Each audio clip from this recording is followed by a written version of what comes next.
Amém. Louvado seja o nome do Senhor. Vamos iniciar fazendo uma oração, falando com o nosso Deus, que possa continuar nos abençoando e inspirando o nosso professor e abrindo nossos corações e nossas mentes para que nós possamos aprender um pouco da palavra do Senhor. Oremos. Amém. Senhor, nosso Deus e nosso Pai, nós te louvamos na noite desse dia, porque tu é maravilhoso, independente desse calor que está fazendo. Nós queremos dizer que nós te amamos, nós queremos dizer que é sempre um prazer rodearmos a sua mesa nesse dispositivo Zoom para aprendermos a sua palavra. Estamos muito felizes porque hoje foi possível a nossa irmã querida Janete estar aqui Amém. conosco para aprender conosco de ti. Obrigada, Pai. Senhor, que bom, Pai, como tu é maravilhoso. Nós sabemos que nós não somos muito habilitados nessas tecnologias, mas o Senhor vai dando a sua sabedoria para nós, o teu Espírito Santo, e nós vamos catucando ali, até que nós conseguimos o intento maior, que é ouvir a tua palavra. Muito obrigado por tudo. Mais uma vez, usa o nosso professor. É o que eu te peço, te agradeço, em nome de Jesus. Amém, Amém. e amém. Professor, eu posso fazer aquela leitura? Claro, com certeza. Amém. Vamos prestar atenção. Diz assim: nesta reunião, vamos ver algo muito importante que aconteceu quando Jesus começou a comunicar a boa nova para as pessoas. O evangelho que relata como isso aconteceu é o evangelho de Lucas. Como na reunião anterior, vamos primeiro ler o que acontece, o que conta o evangelho. Em seguida, veremos alguns esclarecimentos para entender melhor esse relato. No final, como sempre, algumas perguntas para ajudar-nos a pensar. Então, é Lucas 4, do 14 ao 30, irmã Janete. Lucas 4, do 14 ao 30. Pode pegar aí para... Nós não vamos ler, não. Vamos direto para os esclarecimentos. Diz assim: Jesus vai para a Galileia pela virtude do Espírito, quer dizer, com a força de Deus. Essa força é o carinho de Deus pelos seres humanos, pois o Espírito é como uma pomba que busca seu ninho no humano, e é como um fogo que fica em cada pessoa e a faz sentir como Deus quer a cada uma. Romanos 5:5. É evidente que, segundo o Evangelho, a força de Deus não está na religião, mas no carinho que temos uns pelos outros. Jesus era da Galileia, a província onde viviam os pobres, e voltou para a Galileia, isto é, onde estavam os pobres. Onde estavam os pobres? Cadê? Em seguida, sua fama correu por todas as terras, e todo mundo falava dele. Isso quer dizer que Jesus colocou-se do lado dos pobres, porque as pessoas falam bem de um homem e se entusiasmam quando esse homem se coloca ao lado delas. As igrejas ou salas que os judeus tinham para se reunir e rezar chamavam-se sinagogas. O dia de festa não era o domingo, mas o sábado. Os evangelhos não dizem nunca que Jesus ia à sinagoga para orar, para rezar. Jesus ia à sinagoga para explicar o evangelho. Jesus rezava muito, sozinho e em lugares solitários. Jesus estava convencido de que o mais importante na vida não é rezar muito, mas ser uma pessoa boa e honrada. Uma das coisas que se faziam na sinagoga dos judeus era ler e explicar a Bíblia. No sábado em que chegou a Nazaré, Jesus aproveitou a ocasião, pôs-se em pé na reunião e leu em voz alta algumas palavras que o profeta Isaías havia escrito. Quando terminou, disse às pessoas: hoje se cumpriu esta escritura em vossos ouvidos. Isso quer dizer que as palavras que o profeta Isaías havia escrito explicam o que Jesus veio fazer no mundo. Aquele profeta dizia, em primeiro lugar, que o Espírito do Senhor está sobre Jesus, isto é, que o carinho de Deus pelo ser humano se fez presente no mundo através daquele homem que se chamou Jesus. E para que veio Jesus ao mundo? O que Jesus veio fazer de mais importante no mundo foi dar a conhecer e viver o Evangelho. O que quer dizer dar a boa nova aos pobres? Jesus não veio ao mundo dar uma boa notícia, mas a boa nova. Ou seja, não veio dar uma boa notícia que só pode dar aos pobres. Todos sabemos que a notícia verdadeiramente boa que se lhes pode dar é que vão deixar de ser pobres. Jesus veio para algo mais importante. Jesus veio ao mundo para que o mundo seja outro. No mundo há pobres porque há rico. Alguns têm pouco porque outros têm muito.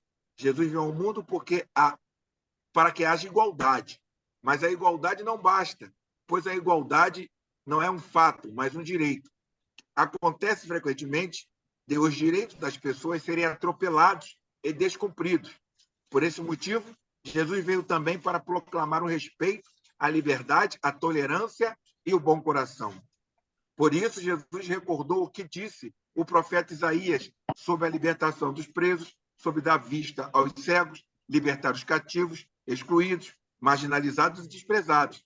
Com isso, definitivamente, Jesus veio dizer que tem muito mais importância a humanidade do que a religião. O que significa que Deus quer mais a respeito pelas pessoas? Repetindo, o que significa que Deus quer mais o respeito pelas pessoas do que a devoção aos santos? Quando Jesus disse essas coisas, as pessoas se puseram contra eles. Por quê?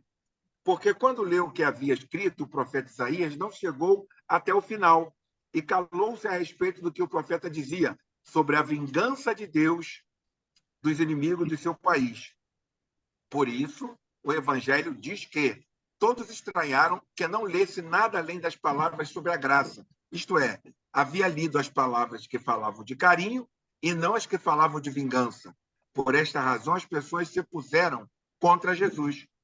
Por compreender o que aconteceu ali, para compreender o que aconteceu ali, é preciso considerar que a Galileia era a província das pessoas pobres e exploradas.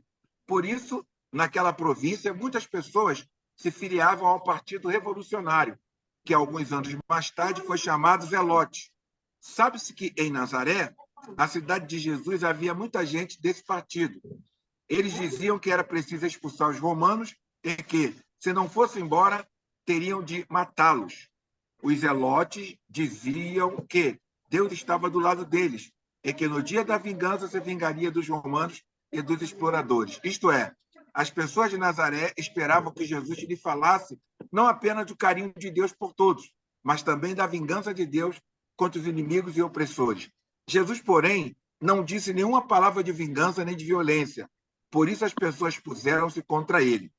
E na sinagoga todos diziam: não é este o filho de José? Chama a atenção dos conterrâneos de Jesus que o filho de José não fale da vingança e da violência. Isso significava que José pertencia ao partido revolucionário. E por isso lhes parecia muito estranho que o filho não tivesse saído ao pai. Nós estamos acostumados a ver José como um velhinho bondoso, de barba branca e com uma vara de nardo, mas parece que era revolucionário. Por isso é tão estranho que Jesus não fale de vingança e violência, o que caberia ao filho de um revolucionário. Jesus continuou falando, em vez de apaziguar as pessoas, tornou as coisas ainda piores, pois lançou mão de duas histórias antigas em um tempo em que havia muita fome. O profeta Elias, em vez de se ocorrer às viúvas pobres que havia entre o povo judeu, deu esmola a uma mulher estrangeira. Outra vez, o profeta Eliseu curou um leproso que também era estrangeiro. Com isso, Jesus queria dizer que Deus não estava ao lado do nacionalismo judaico, porque os nacionalistas dividem as pessoas. Os de uma nação se põem contra os de outra, ou os de uma religião brigam com os de outras religiões. Mas para Deus, todos os seres humanos são iguais, quaisquer que sejam a nossa religião e as nossas crenças. Então ali se armou uma ruidosa discussão, deixando furiosos os revolucionários de Nazaré, que eram nacionalistas fanáticos. Jesus lhes havia jogado na cara seus equívocos e posto por terra todas as suas pretensões. Por isso quiseram empurrá-lo de um barranco. Mas Jesus abriu passagem entre eles e se afastou dali. às perguntas: por que Jesus veio ao mundo? Para ensinar doutrinas? Veio impor leis e dar ordens? Veio para outra coisa? Como você poderia explicar essa outra coisa? Por que Jesus? Por que veio Jesus? Para quem veio Jesus? Pode-se dizer que Jesus veio também para os ricos e para os exploradores? Se Deus ama todos os homens, o que ele quer que aconteça com os ricos e exploradores? Existem hoje cristãos que se parecem com os zelotes de então? Se Jesus trazia libertação e as pessoas de Nazaré também esperavam uma libertação, por que a sua postura os chocou? Por que agora cai mal para alguns que se fale da libertação que Jesus traz? Pronto, professor. Tremendo essa leitura e muito atual, né, professor? Uhum. Fique à vontade, por favor. Boa noite, meus irmãos. A graça e a paz do Senhor Jesus. Essa leitura ela é bastante profunda, ela é bem explicativa e, como o nosso irmão Isaías disse, ela é bem atual. Essa é a beleza do Evangelho, né? Porque é um texto antigo, mas ele é um texto vivo, que ele apresenta a situação humana. Se esse texto a gente não conhecesse, o Evangelho, e a gente lesse num jornal, nós aceitaríamos que esse texto é um texto escrito em nossos dias. É uma interpretação muito bem aplicada que o Castilho faz sobre essa questão de Jesus se deparando ali com as resistências do seu tempo. Esse texto de Lucas, ele é muito bem trabalhado. Se vocês observarem na Bíblia de vocês, a partir do capítulo 4, o versículo 14 e o versículo 15, ele é um sumário da obra de Jesus ali nas sinagogas. A gente tem, no início do capítulo 4, aquele testemunho do Espírito. O Espírito conduz Jesus para o deserto para ele ser tentado e termina com aquela declaração de que o diabo o deixou por um pouco de tempo, até um tempo oportuno. Isso é muito importante nesse Evangelho segundo Lucas, porque essa questão do tentador, ela vai voltar contra Jesus, mas não agora na personificação do mal, né? Como Satanás, como o diabo, como o adversário, mas em algumas estruturas. A gente vai ver a religião perseguindo Jesus, tentando Jesus.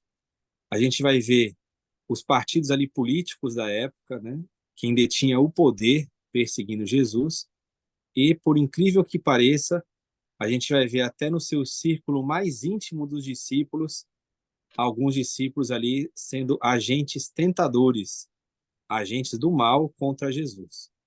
Então, é um texto muito rico, porque ele vai mostrando essa transição, desde a tentação lá no deserto, agora a vida pública de Jesus.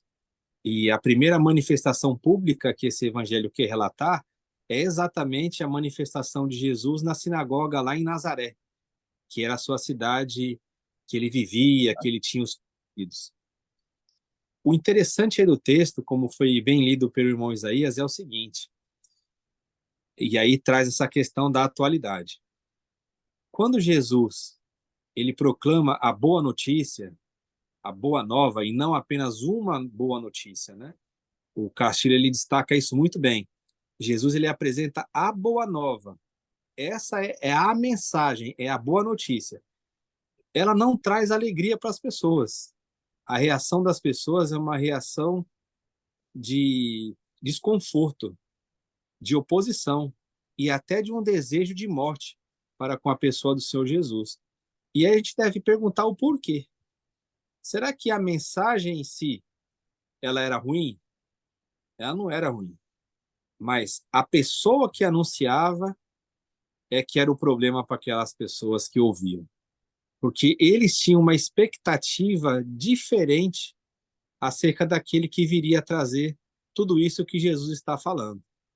Essa boa notícia que ela vai se resumir ali, né, em evangelizar os pobres, em incluir aqueles que estão excluídos, em trazer esperança para aquelas pessoas que se encontram na miséria. Eles esperavam que fosse um homem ao estilo de Davi, ou que fosse um guerreiro, alguém que pudesse ali movimentar o cenário político, religioso da sua época. Mas eles observam num homem simples, num homem humilde, num homem que eles conheciam desde a infância. Eles sabiam quem eram os parentes de Jesus, né, como colocado no texto. Talvez eles esperassem uma agressividade de Jesus. E Jesus, com a sua mansidão, com o seu amor, com o seu carinho, ele traz a boa nova de Deus. Isso é um ponto que nós devemos refletir com bastante cuidado e carinho.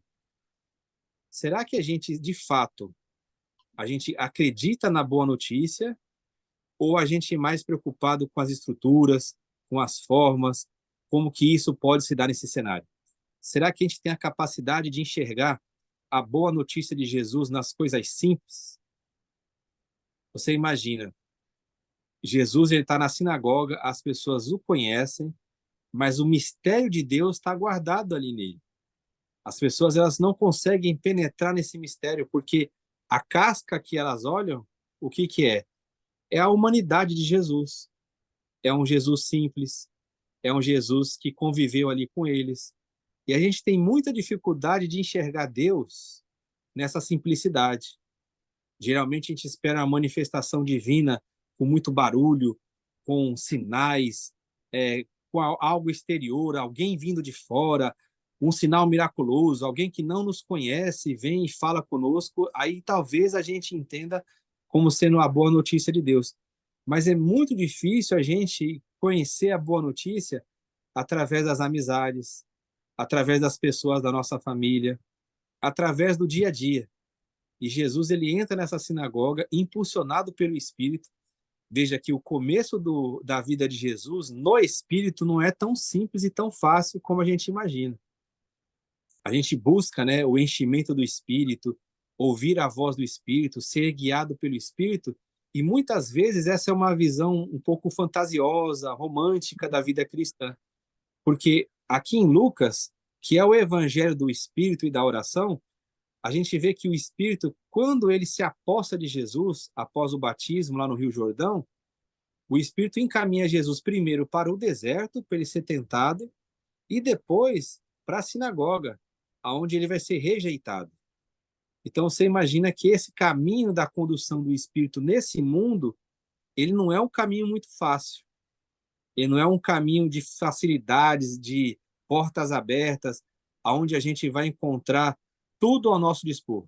A gente pode ver também na pessoa do apóstolo Paulo, que ele dizia o seguinte, que ele ia para as cidades e ele não sabia o que ele iria encontrar em cada cidade onde ele fosse levar o evangelho, a não ser aquilo que o Espírito Santo mostrava para ele, que ele deveria padecer nesses locais, onde ele teria muita tribulação por anunciar a boa nova de Jesus.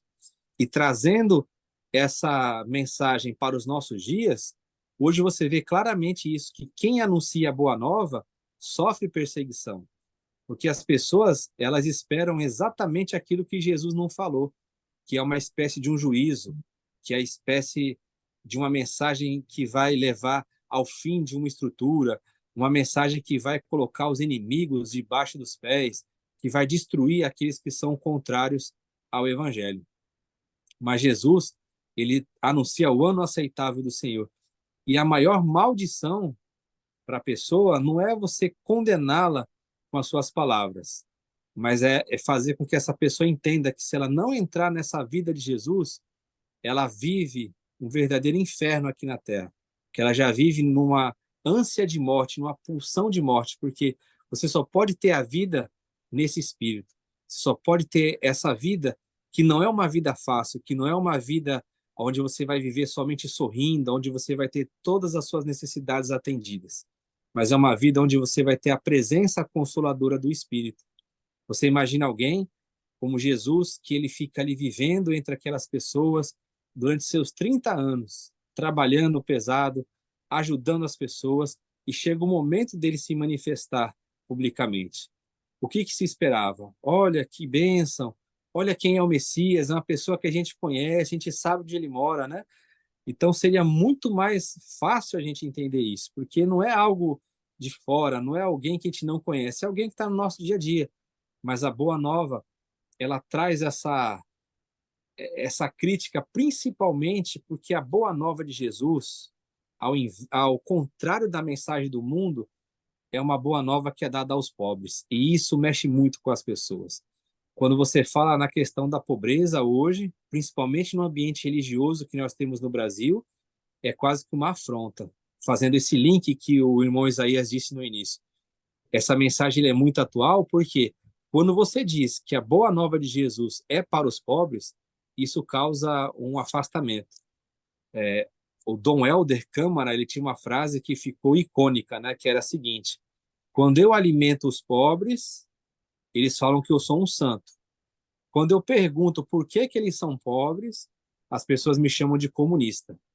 Então, isso é uma realidade inconteste no nosso meio. Se você começa a questionar as estruturas que estão aí, essas estruturas dominantes, por que elas causam isso nas pessoas? Porque elas não trazem paz, não trazem libertação, mas trazem um jugo de servidão, onde você vê pessoas que exploram as outras em nome de Deus. Quando você questiona isso, as pessoas já começam a te rotular, né? Na época de Jesus não tinha essa rotulação, mas hoje nós temos. Você é chamado de ou é esquerdista, ou é comunista, ou é socialista, enfim, trazem rotulações porque é uma maneira mais fácil dessas pessoas que são questionadas na sua própria existência, elas já rotularem uma pessoa para ela criar um espantalho. Assim, ela não precisa responder. Ela não precisa fazer ela ter essas respostas das perguntas que são colocadas no estudo de hoje, por exemplo. Se você perguntar para a pessoa o que você tem feito nesse mundo para melhorar a situação das pessoas mais necessitadas, você só coloca a esperança no governo ou você entendeu que o evangelho que você tem na sua vida é a boa notícia para essas pessoas? E aí, quando você questiona isso, o que a pessoa ela quer? Ela quer fugir desse tema. Então, para ela, como o texto aí coloca, o que é dado para afadigar a consciência dela? Ela fazer parte de um movimento religioso, onde ela frequenta algumas reuniões, onde ela coloca ali uma porcentagem do seu salário, aonde, entre aspas, ela faz alguma boa obra, que é fazer alguma doação para essa instituição e ouvir um sermão religioso. Então, para essa pessoa, a transformação da vida dela, ela chegou nessa zona de conforto, onde ela pode dizer, não, eu sigo a Cristo. Por quê? Porque eu participo de reunião, porque eu tenho uma carteirinha de membro de uma denominação, porque eu sou de uma religião. Mas Jesus, ele é o oposto disso. O evangelho, a boa notícia, é na vida. E se você vai acompanhando aqui esse impulsionar do Espírito, você vai vendo aonde Jesus vai passando. Ele vai para o deserto, depois ele vai nas sinagogas, onde ele é respeitado, depois ele vai na sinagoga de Nazaré, onde tem esse conflito, aí depois Jesus vai numa outra sinagoga em Cafarnaum, onde ele cura um endemoniado, aí depois ele vai na casa da sogra de Pedro, aonde ele começa ali curá-la e curar outras pessoas e expulsar os demônios de outras pessoas. E se você perceber, esse texto aqui de Lucas, ele é bem interessante, por quê?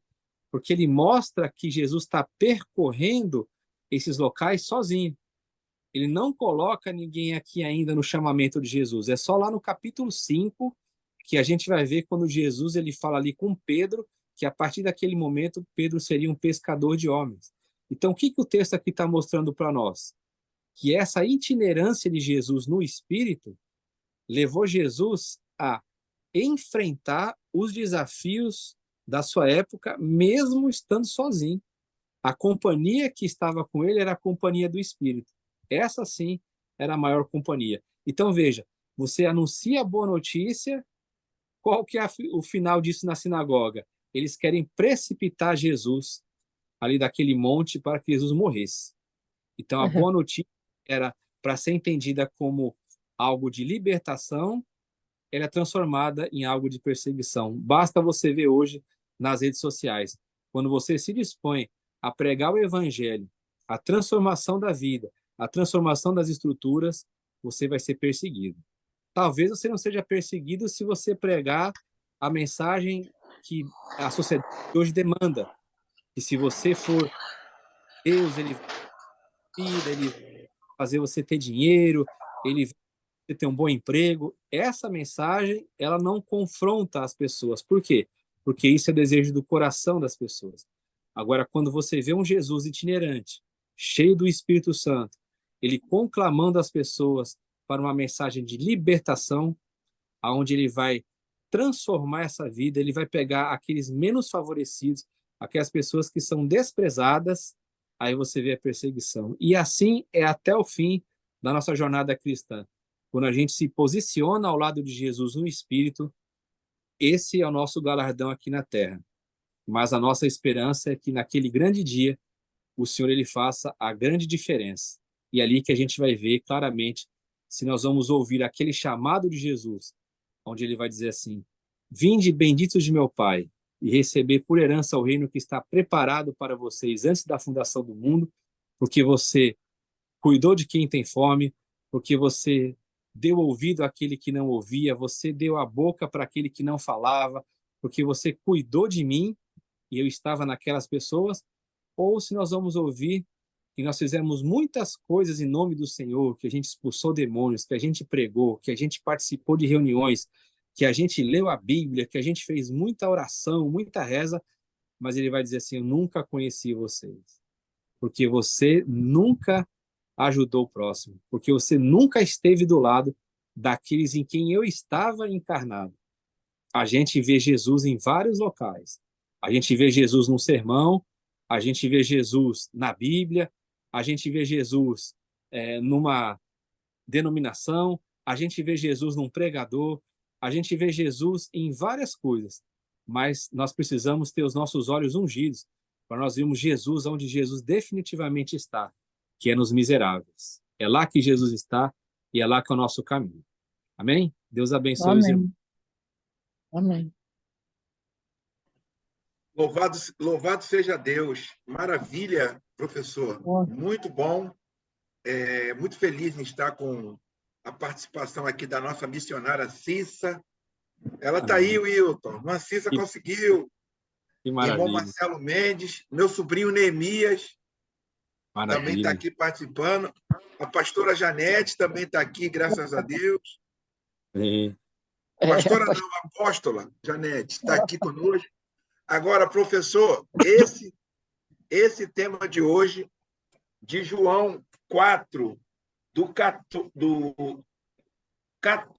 ao 30, para quem está chegando agora, é realmente instigante, muito instigante. Parece que foi escrito para os dias de hoje. E repetindo as perguntas aqui, pergunta 1, para que Jesus veio ao mundo? Veio para ensinar doutrinas, impor leis e dar ordens? Veio para outra coisa? Como você poderia explicar essa outra coisa? Nós já temos essa resposta aqui, né? Que foi dita pelo professor. Não é? Já temos essa resposta. 2, para quem? Para quem veio Jesus? Pode-se dizer que Jesus veio também para os ricos e para os exploradores? Se Deus ama todos os homens, o que ele quer que aconteça com os ricos e exploradores? Uma pergunta muito intrigante também, né? sim. A pergunta 3. Existem hoje cristãos que se parecem com os zelotes da época de Jesus? Isso eu falo com tranquilidade. Existe. Hoje, existem cristãos que se parecem com aqueles partidários que eram partido da época de Jesus, os zelotes, que eles queriam lutar pela libertação do povo de Israel do jugo romano. Então, eles fizeram um partido político, né? E aqui o autor ele diz que supõe-se que José, o pai de Jesus, participava desse partido, tinha carteirinha do partido, e quando vem Jesus, um garoto, com a profissão do pai, né? Um pedreiro da época, né? Que era pedreiro na época, né? Jesus, mesma profissão do pai, ele fala, poxa, José vai botar ele no partido, ele vai ser um libertador, vai quebrar, vai acabar com o Império Romano, nós vamos matar todo mundo, vamos acabar com isso aí, que a igreja é forte, a igreja é de Moisés, a igreja é poderosa, é Israel, né? Ele deveria andar, o professor, com a bandeira de Israel. Ele deveria andar com a bandeira de Israel nas costas e com a bandeira de Nazaré, se é que existia Nazaré, a bandeira de Nazaré ou da Galileia nas costas. Eles deveriam andar assim, os zelotes, nas suas reuniões escondidos, aquelas reuniões particulares, né? Ou pelos grupos de WhatsApp da época, professor. Deveriam ter esses comentários, né? Vamos acabar. A pergunta 4. Se Jesus trazia libertação e as pessoas de Nazaré também esperavam a libertação, por que a postura de Jesus a chocou? Por quê? Aquele homem manso, que cuidava dos pobres. A última pergunta. Por que agora cai mal para alguns que se fale da libertação que Jesus traz? Então, agora chegou a hora das nossas perguntas. Vocês já viram que eu estou com várias perguntas para o professor. Porque eu fiquei meio... E, com certeza, o Neemias, meu sobrinho, vai ter muita pergunta para o professor. Neemias gosta muito desse assunto, de libertação, essas coisas. Então, vai ter muita pergunta. E eu vou abrir para as pessoas perguntarem aqui no grupo, à vontade. Você pode perguntar se expressando, falando ou digitando aí. Mas, antes da pergunta, eu queria anexar ao que o professor falou, que Jesus sempre está aonde está o necessitado, professor. Citando aquele texto intrigante, que é difícil você ver sendo lido nas igrejas, que é Mateus 25. Mateus 25, né?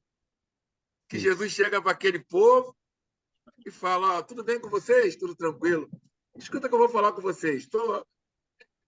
Vinde para mim, vocês estão tudo comigo, eu amo vocês. O povo ficou assim, olhando para Jesus. Ué, quem é esse cara?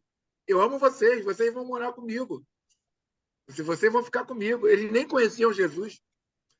Aí Jesus, ele falou, Jesus, por quê que nós vamos morar contigo? Porque eu tive fome, vocês me deram de comer. Eu tive sede, vocês me deram de beber. Eu fui forasteiro, vocês me receberam. Eu tive preso, vocês foram me visitar. E aí tem questões que Jesus acrescenta de situações que ele nem tinha vivido, professor. Não é? Tem situações aí que Jesus nem tinha vivido. Ou se viveu, não está relatado. Mas ele diz que ele teve... Jesus quis mostrar o quê? Que aonde tiver um doente, aonde tiver um forasteiro, aonde tiver uma pessoa passando fome, aonde tiver alguém com sede, aonde tiver alguém batendo, pedindo um prato de comida, pedindo a roupa, pedindo uma doação, Jesus está ali. Isso Jesus quis dizer. Essas pessoas que Jesus disse que amava elas e iria morar com eles, chegaram para Jesus, cruzaram o braço e falaram assim, pô, meu velho, quando que nós fizemos isso por você? Quando que...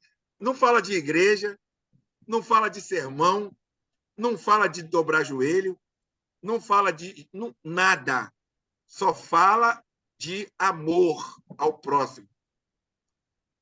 Só fala do mandamento reduzido, amar ao próximo como a ti mesmo. Pronto.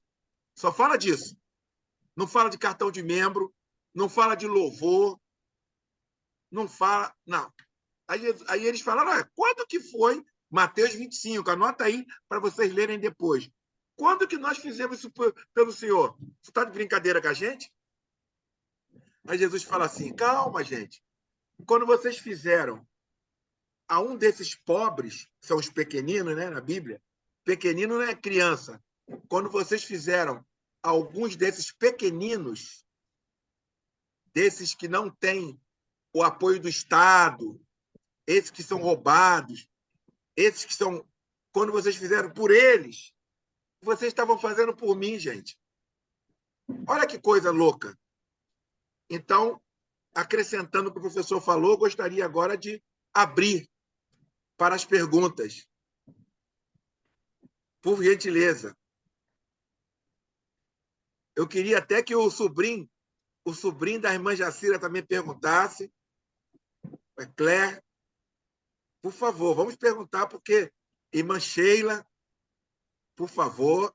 Vamos lá, gente. Irmã Janete, irmã Jacira, Neemias. Vamos perguntar.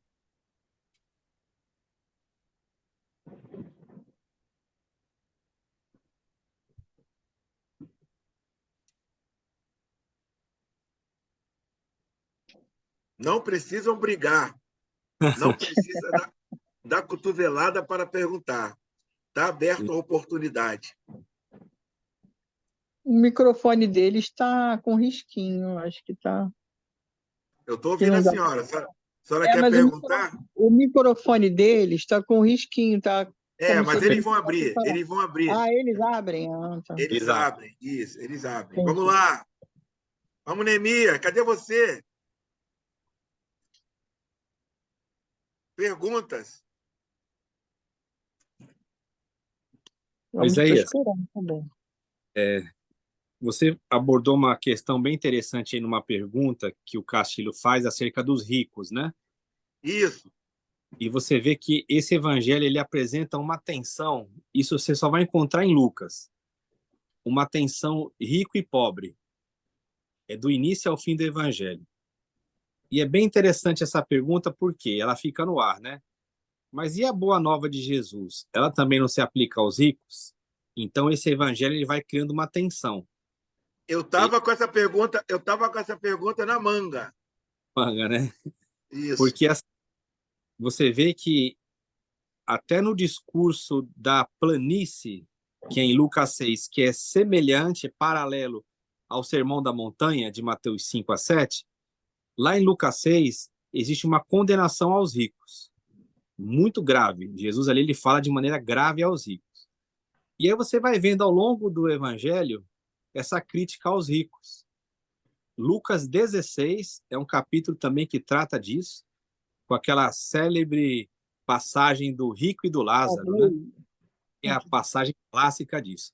Aí depois nós temos aquele homem rico que ele rejeita Jesus, porque ele era muito rico. Então você vê que o evangelho ele vai botando uma tensão enorme, ao ponto, depois dessa passagem aí do rico, que rejeita Jesus porque era muito rico, Pedro perguntar quem é que pode se salvar. Aí Jesus fala que aquilo que é impossível aos homens é possível a Deus. Aí vem um ponto mais maravilhoso, porque criou uma tensão, fala assim, olha, é muito difícil um rico entrar no reino dos céus.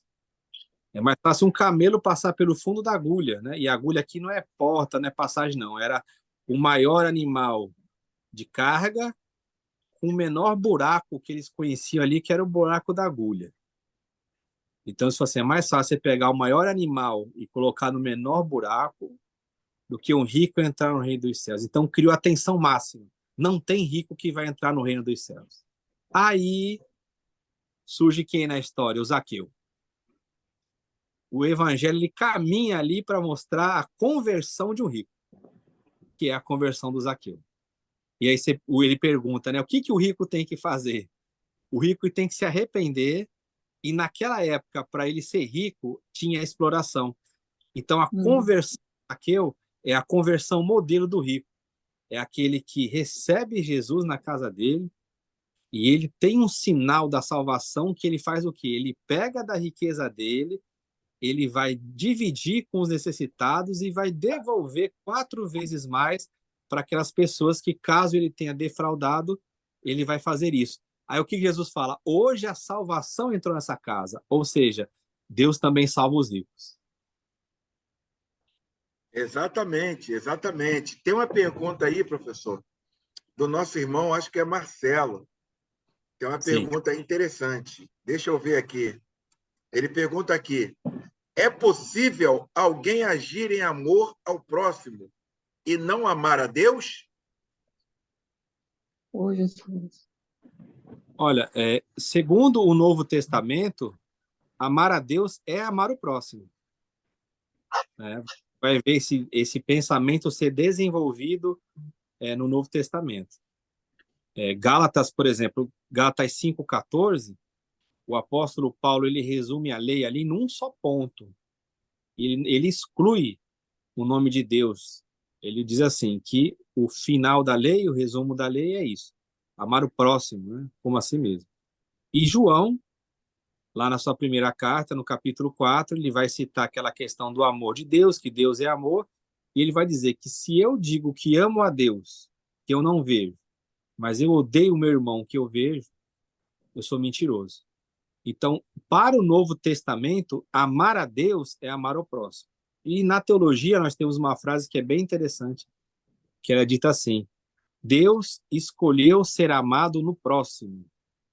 Então, a manifestação para o amor a Deus não é eu ficar falando, Deus, eu te amo, eu ficar cantando louvor o dia inteiro. Ela se exprime aonde? No próximo. Como Atitude. o irmão Isaías disse de Mateus Na 25. prática. Na prática, eu tive fome, você me deu de comer. Então, o que é amor? Amor é ação. Onde que eu amei Jesus? Quando eu alimentei o próximo. Aí ele vai dizer, eu tive fome e você me deu de comer. Onde que Deus está sendo amado? Ali na ação que eu faço para com o próximo. Exatamente. Muito bom, professor, muito bom. Vamos lá, perguntas. Perguntas. Cadê você, Neemias?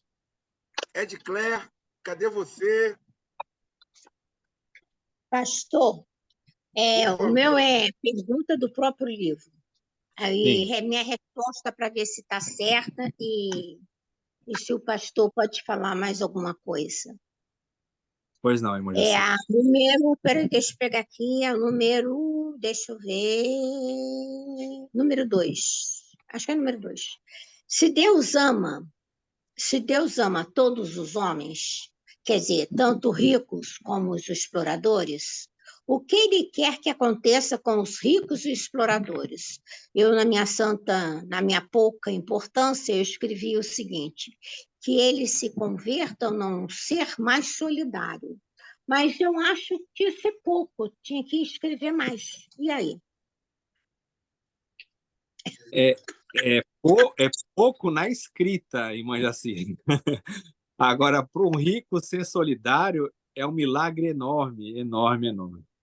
É uma coisa quase impossível, né? Como a gente comentou aqui. Então, quando a senhora cita isso, é uma resposta objetiva, que ela é curta, mas ela é muito profunda.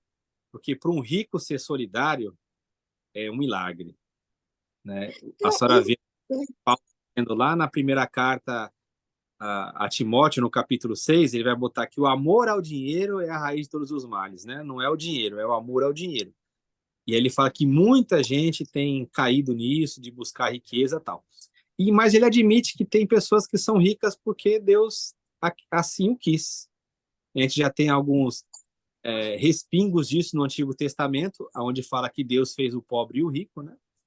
E no Novo Testamento, Paulo admite. Se a senhora verificar nesse capítulo 6, lá para o versículo 17, 18, ele vai falar o seguinte: olha, Timóteo, manda aos ricos desse mundo. Quem são os ricos desse mundo? Ele não está mandando para pessoas que não são cristãs. Ele está falando para os crentes. Então, tem crente lá na igreja que ele é rico. Ele fala, olha, manda aos ricos desse mundo que eles sejam generosos, que eles entendam que o que ele recebeu foi uma dádiva de Deus, que é para ele ajudar os outros, e eles sejam comunicáveis. E tem um dom também que Paulo trabalha na vida da igreja, que é o dom da liberalidade. Tem pessoas que são liberais, aí não precisa ser só rico, né? Mas geralmente os ricos, quando eles entendem na vida da igreja que o que ele recebeu do Senhor é para que ele possa melhorar a vida das pessoas, eles são pessoas liberais. Eu já comentei aqui algumas vezes, né, que eu já conheci um irmão que ele era rico mesmo, assim, que eu tive contato pessoal na questão da comunhão da igreja. Eu conheci um irmão que ele era muito rico. E ele era um homem comunicável. Você não sabia que ele era rico pela aparência. Se você encontrasse com ele na rua, você não diria que ele era rico. A esposa dele, sim. A esposa dele era uma mulher muito fina, muito elegante, vestia com roupas caras. Você verificava que ela era uma pessoa que tinha posses, mas ele não. E ele era um homem comunicável. Ele era um homem que o dinheiro não fazia diferença. Ele saía ali com o pessoal, comia uma coisa que todo mundo. Às vezes o pessoal saía no evangelismo, comia no bar da esquina ali um pastel, ele estava junto ali comendo. Mas ele era uma pessoa comunicável. Então, no reino de Deus, essa frase que a senhora falou, por menor que seja essa frase, ela é muito profunda. Falar, o rico ser mais generoso, isso é um milagre no reino de Deus. Então, tá certo. Embora Sim, pequeno, tá certo, que ele é abrangente. é Tá, abrangente. obrigada. Ah, Muito obrigada. Amém. Amém, professor. Amém. Muito boa pergunta, irmã Jacira. Aí teu sobrinho não vai fazer pergunta, não, irmã Jacira? Fala para mim. Peraí, peraí. Na verdade, não é uma pergunta, né? Mas é uma constatação, assim. A gente está falando muito que quando a gente ajuda o nosso próximo, né? Quando a gente oferta na vida do nosso próximo, é como se a gente estivesse servindo a Cristo, né? Porque o próprio Cristo deixa isso claro. E o que é muito comum hoje é pessoas pregarem, né? Pessoas às vezes pregarem muito bonito e dentro da igreja ser um verdadeiro exemplo, assim, mas quando chega fora, vê um morador de rua, assim, ignora, sabe? Passa reto. E isso é uma coisa geral, assim. E isso é muito triste, porque é na rua que a gente tem que ser realmente fazer a diferença, né? Porque dentro do templo é muito fácil a gente usar máscaras ali, né? A gente passar aquilo que a gente quer passar para que o outro veja a gente como bonzinho e tal, mas na rua é que é mais difícil, né? E uma coisa que me chamou muito a atenção também foi que Jesus, ele não teve honra porque os fariseus e tal, eles acreditavam que ele tinha que ter vindo de uma forma diferente, com um discurso diferente, né? Com um discurso mais revolucionário, mais político. E a gente vê muito hoje isso, né? Pessoas achando que Deus ele está preocupado com o discurso político, né? E não com o reino de Deus, e não com a palavra dele sendo cumprida, né? Mas é para a gente pensar, né? Glória a Deus. Muito bom, Éder. Muito bom. É isso aí, Éder. Quer falar algo, professor, a respeito da observação do Éder? é uma reflexão muito importante. A gente observar que as coisas que são necessárias para nós fazermos, como o Éder colocou, elas não precisam de um conhecimento intelectual avançado, elas não precisam de muito tempo de fé para que a gente possa realizar, né? Você vê que cuidar das pessoas é um ato simples, que causa uma revolução no mundo. A verdadeira revolução é essa, é o cuidado, né? Cuidado com a criação de Deus. E a criação de Deus, ela envolve muita coisa. Só que, trazendo esse link que o Éder fez, se você fala que você tem que se preocupar com o meio ambiente, a pessoa já te rotula como alguém que é verde. Ah, esse aí é da causa aí do Greenpeace e tal. Se você fala que você tem que cuidar da criação dos animais, ah, esse aí é de tal coisa. Você tem que cuidar dos mendigos, dos pobres. Então as pessoas elas vão rotulando e aí é uma ordenação maligna, porque é como Jesus fizer Jesus.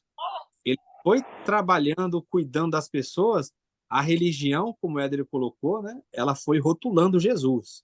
Então, aí por trás disso tem toda uma questão maligna que é para você desistir. E aí faz o quê? Ó? Enfurna a pessoa lá num local, enche ela de doutrina, e aí você vê, a pessoa vai passar a sua vida debatendo, discutindo doutrinas, coisas que não tem nada na vida prática. Nada, nada, não tem nenhuma relevância. Nenhuma. Você não vê Jesus discutindo o que as pessoas estão discutindo hoje. E aí você fala, por que a nossa visão de evangelho é tão pequena? Essa pergunta que o Cachiro faz aí, hoje você consegue ver pessoas que são como Jesus, que vivem como Jesus? Não, porque é raro, porque até a irmã Jacira sempre coloca esse ponto. Por que que é difícil? Porque a gente perdeu o essencial do evangelho. A gente está Professor, dando periférico, a gente está discutindo professor, doutrinas, né? professor, desculpa lhe interromper sem. Desculpa te interromper, né, sem querer te interromper, mas já te interrompendo, que a minha língua coçou ali quando o senhor fez essa pergunta.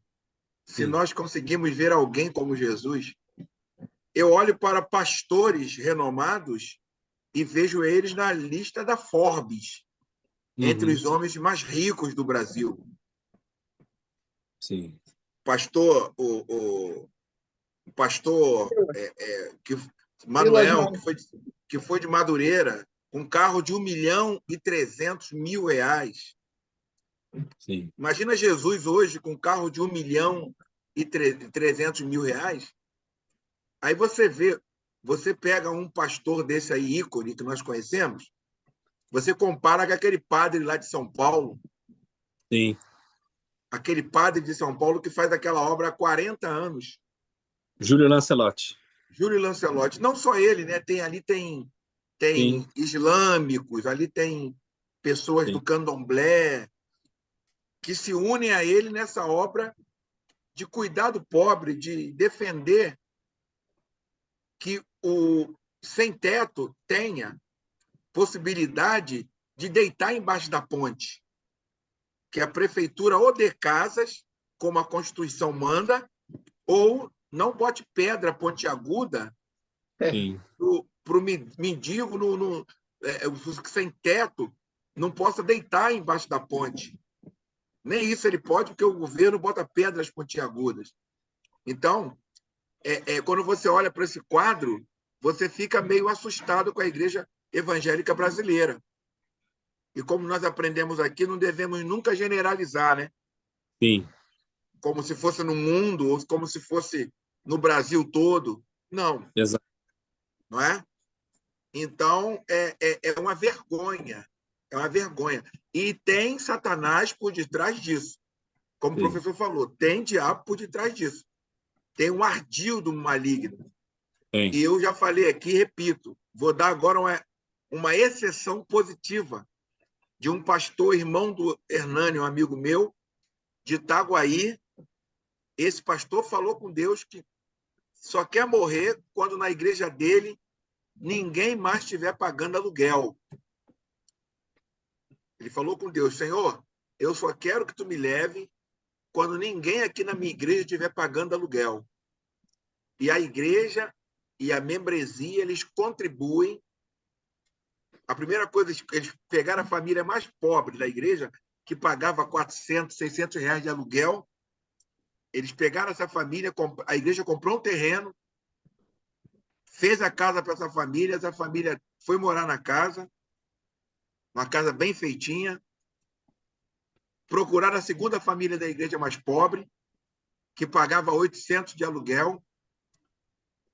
Começaram a construir a casa. Essa família que pagava 600 continuou pagando 600 reais para ajudar essa outra família. E assim foi. Quando chegou na quinta família, por mês eles já tinham quase 5.000 reais, porque as pessoas deixavam de pagar aluguel e contribuía na vida da outra pessoa, Hilton. Sim. Entendeu? Então, chegou o momento que a igreja contribuía só em comprar o terreno, uma coisa assim simples. E essa atitude do pastor fez ele um dos homens mais amados de Itaguaí.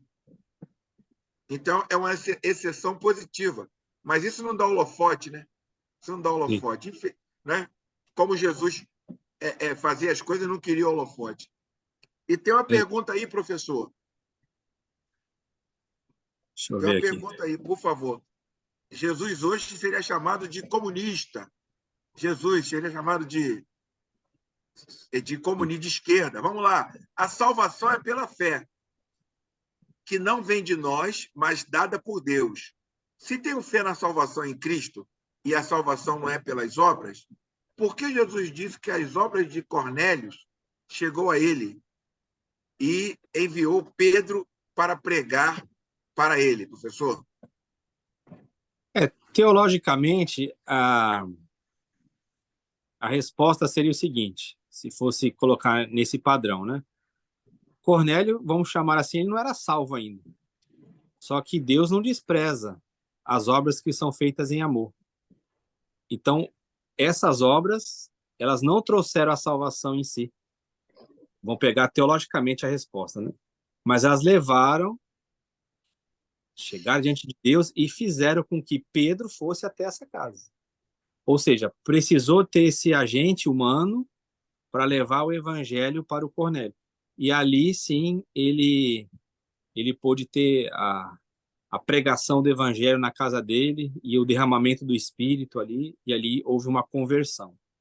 Então, essa questão de a salvação é pela fé, ela tinha um problema também já lá na igreja primitiva. Por isso que nós temos a carta de Tiago. Por quê? Poderia ter um ensinamento assim, a salvação é pela fé. E as pessoas entendem assim, fé é o seguinte, eu criei em Jesus e acabou.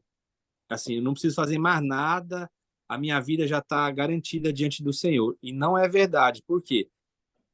Se eu falo que eu tenho fé em Jesus, como que essa fé vai se manifestar? É isso que Tiago vai trabalhar na carta dele. Ele fala, olha, se você diz que tem fé, mas essa fé é infrutífera, essa fé não tem obras, ela é uma fé morta.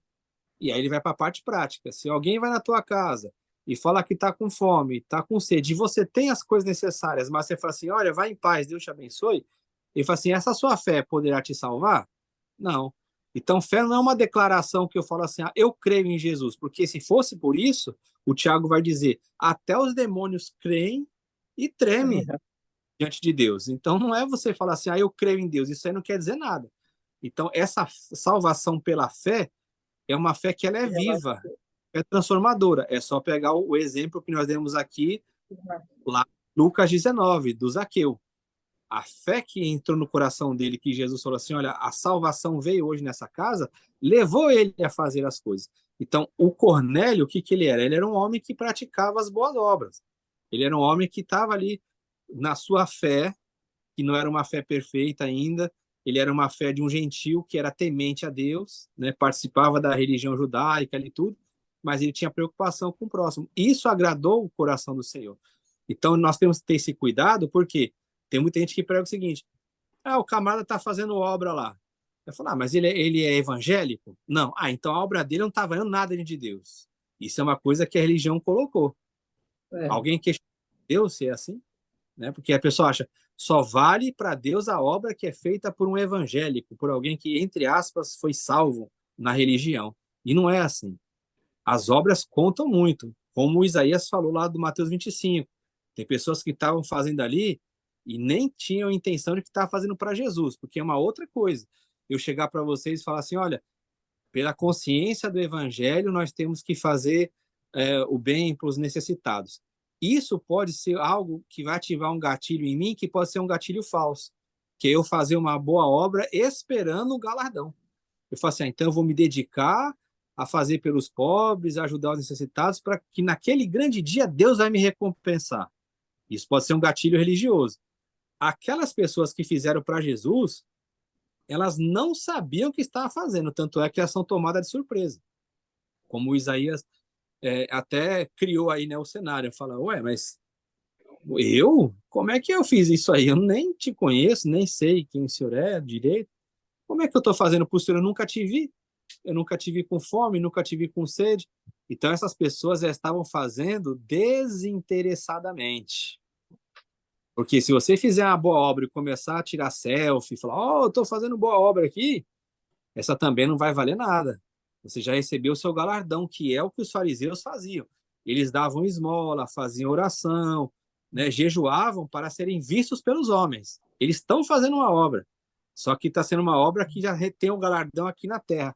O Cornélio fazia isso para Deus. Ele fazia segundo a consciência dele, mas não para aparecer. Por isso que fala, olha, isso aí foi recebido lá nos céus. E qual foi a recompensa que Deus deu para ele? Que ele ouvisse a pregação do evangelho. Então, são coisas que não são dissonantes, muito pelo contrário. São coisas que se complementam. A verdadeira fé, ela trabalha onde? numa vida verdadeira, numa vida de mudança, numa vida que coloca o próximo como superior. E não uma declaração teológica, dizendo, olha, eu conheço a Deus, Deus é Pai, Filho e Espírito Santo, a salvação é pela graça, porque o batismo... Não, não é isso. É como o Castilho falou, não é um conjunto de doutrinas que você vai começar a recitar agora, mas é a vida prática no Espírito. Amém, professor. Amém. Muito bom. Muito bom. Estamos partindo. Tem uma pergunta do Neemias. Uma pergunta do Neemias. Vamos lá. E depois eu. Tá bom. Posso ler, professor? Até que enfim. Neemias participou, poxa. Eu ia puxar a orelha dele. A paz do Senhor. Boa noite a todos. Tenho uma dúvida acerca de Hebreus 11:35. Uns foram torturados e recusaram-se a ser libertos para alcançar uma ressurreição superior. Então, quando nós chegarmos no céu, teremos tipo uma escala estatamental ou, de repente, estrutural, não sei bem. E 1 Coríntios 15, 41, 49 também fala bem disso. Me ajuda aí, irmão Wilton. KKKKK. Legal, Neemias. Ah, sim. Diferenciações nós teremos sim, com certeza. Eu vou ter uma passagem clara do Evangelho da própria boca do Senhor Jesus. Tem um Evangelho que fala que foi a mãe, tem outro Evangelho que fala que foram os próprios irmãos que foram até Jesus, né? E eles queriam, no reino do Senhor, que um se assentasse à direita e outro à esquerda. Aí Jesus diz assim, olha, vocês podem ser batizados com o batismo que eu vou receber, aquele batismo de sangue, né, da perseguição e tal. Eles confirmam. Eles falam assim, podemos. Aí Jesus não desmente, não. Jesus fala assim, de fato, vocês serão batizados sim com esse batismo. Porém, o assentar-se à direita e à esquerda compete a meu Pai. Então, Jesus, ele não nega que exista posições, sim, no reino. Ele não nega, mas ele fala que isso compete ao Pai. É aí que entra essa questão do galardão, dessa ressurreição superior, como você colocou. É claro que existem níveis de glorificação. Paulo, ele, como você bem colocou, em 1 Coríntios 15, ele faz diferenciações. Agora, o padrão de julgamento de Deus, ele é um padrão muito bonito, ele é um padrão claro, só que muitas pessoas se perdem nisso e elas não lembram dessa passagem, que é 1 Coríntios 13. Antes de chegar no 15, ele aborda no 13. Paulo fala assim, olha, eu posso ter todo o conhecimento, eu posso ter os dons, eu posso falar na língua dos homens e na língua dos anjos, eu posso dar toda a minha fortuna para os pobres, eu posso oferecer meu corpo em sacrifício vivo, ser queimado, torturado por Jesus. Se eu não fizer isso em amor, nada disso me aproveita. Então, qual que é o padrão de julgamento de Jesus? Todas as obras nossas em Cristo serão avaliadas no amor. O que motivava era o amor, eu fiz em amor, e aí sim nós receberemos o galardão. Isso é claro, essa diferenciação ela existe sim. Jesus nunca negou isso. Agora, como que isso vai se dar? Isso é uma discussão teológica das maiores, né? Porque nós vamos crescer infinitamente na eternidade, nós nunca vamos parar de crescer em Cristo. Só que é provável, pelos escritos de Paulo, que a dimensão que nós vamos chegar lá na eternidade, ela vai ser medida pela dimensão que nós tivemos de Cristo aqui. Porque você vê o próprio Paulo, que ele fala assim, eu abandono tudo para ganhar mais de Cristo. Qual que era o alvo de Paulo? Ter Cristo. Aí você fala, mas ele já não era cristão? Ele já não tinha Cristo? Mas a vida cristã, o que ela é? Ela é de Cristo para a plenitude de Cristo. Então, Paulo, ele entendeu isso, ele abria mão de tudo que ele poderia usar como bom, ele colocava como esterco, está lá em Filipenses 3, para que ele pudesse ganhar mais do Senhor. Por quê? Ele entendia que a dimensão que ele vai ser trabalhado na eternidade, que ele vai agir lá nessa esperança de uma ressurreição superior, que em Filipenses 3 ele também fala, ele fala, eu ainda não alcancei. Né? Ele fala de maturidade como tendo alcançado num nível, mas no outro nível ele fala que ele ainda não tinha alcançado essa ressurreição que o Neemias citou.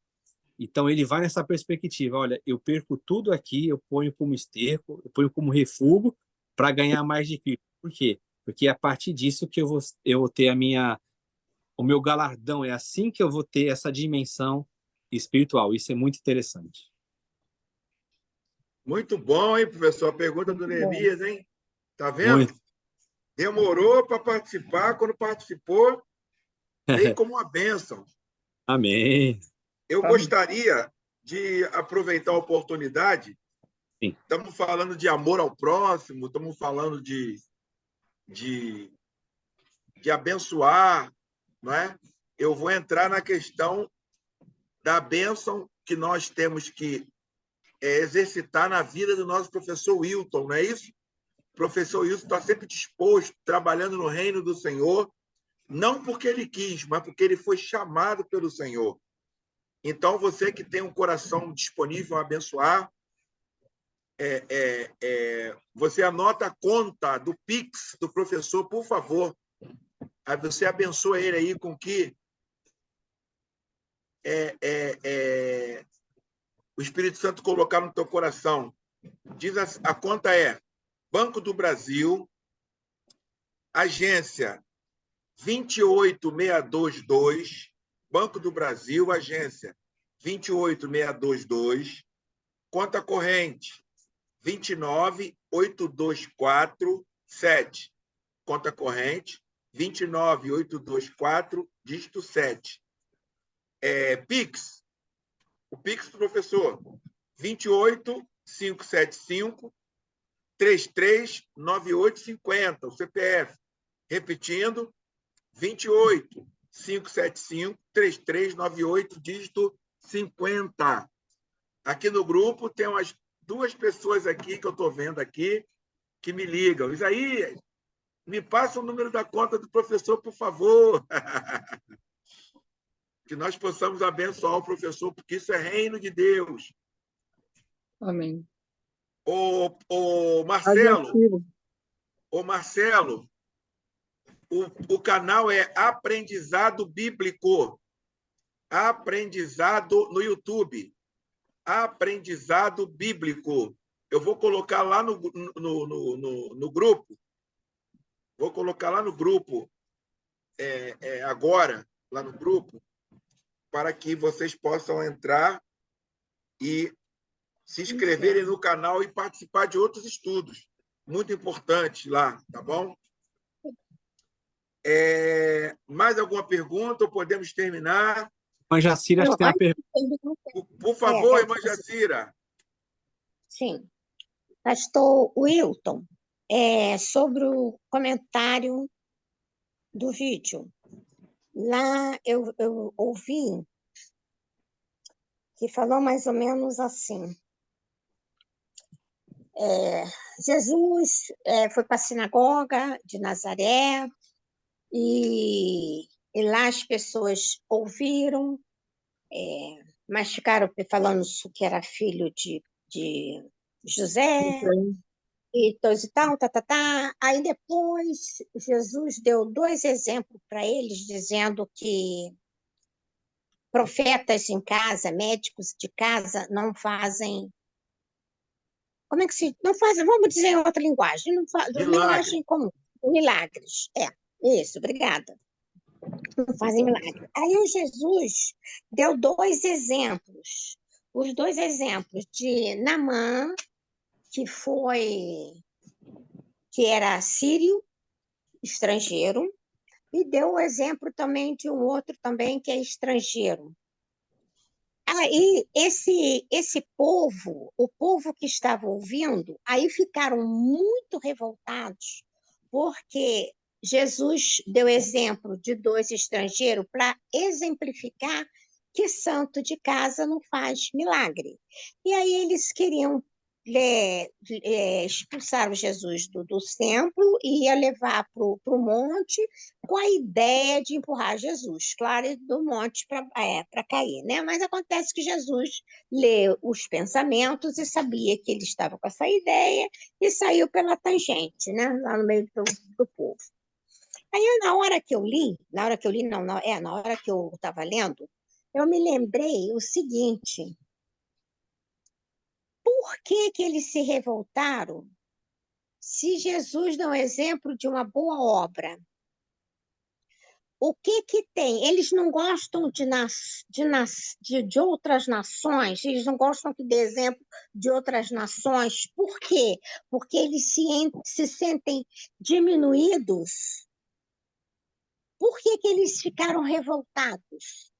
Por que que aquilo mexeu tanto com eles a ponto de querer e sentir, ficar irado, a ponto de querer matar Jesus Cristo? Se eles aproveitavam aquelas pessoas de fora para ensinar e dar aula depois, quando eles aceitassem a seita deles judaica. Então, gostaria que o senhor falasse um pouco sobre isso. Sim, irmã Jacira. A rejeição, ela vem em primeiro lugar pela mensagem de Jesus. Essa fala dele dos estrangeiros, ela é interessante porque, como Jesus se identifica ali com os pobres, ele sendo um pobre, eles não tinham esperança em Jesus. Porque é sempre aquela coisa, a salvação ela sempre vai vir de fora. A gente não consegue enxergar os atos de Deus no nosso dia a dia, na nossa família. Então, o que a gente espera? Uma intervenção divina de fora. Como eles não compreenderam Jesus na sua vida, eles não conseguiam fazer com que aquela mensagem fosse verdadeira para eles. Jesus fala assim, hoje se cumpriu. Aí fala assim, como que se cumpriu hoje? A gente te conhece. Cadê a mudança? Eles não entenderam que era uma mudança interior em primeiro lugar. Então, o que Jesus está apresentando ali para eles é que o dia do Senhor havia chegado, o bom dia de Deus, a boa mensagem. Então, isso já travou no coração deles, porque, como a senhora usou o ditado popular, né? Santo de casa não faz milagre, né? E Jesus fala assim, o profeta não é honrado na sua própria pátria, porque as pessoas esperam somente algo de fora. Aí, por que que ele vai usar os estrangeiros? É exatamente para mostrar a dureza do coração deles. Fala, olha, vocês que estão aí todo sábado na sinagoga, vocês que têm a lei, vocês que conhecem, você vai ver na história do povo de Deus que não é para causar surpresa isso, porque Deus ele alcançou pessoas que eram fora do povo. Então sempre houve uma rejeição por parte do povo de Deus para com a ação de Deus. E aí ele cita exemplos históricos conhecidos dele para mostrar, olha, assim como aconteceu lá, vai acontecer comigo também. E é o que aconteceu. Então, ele está pegando exemplos históricos ali dessas pessoas, que é só imagina, naquele ambiente, os gentios, para eles, eram como que cães. Aí Jesus está mostrando, fala, olha, Deus foi encontrado daquelas pessoas. O profeta Elias, Eliseu, eles foram enviados para as pessoas estrangeiras. E assim vai acontecer comigo. Então, ele também ali se identifica com esse movimento profético. Isso é interessante também. Então, o que conforta o coração de Jesus?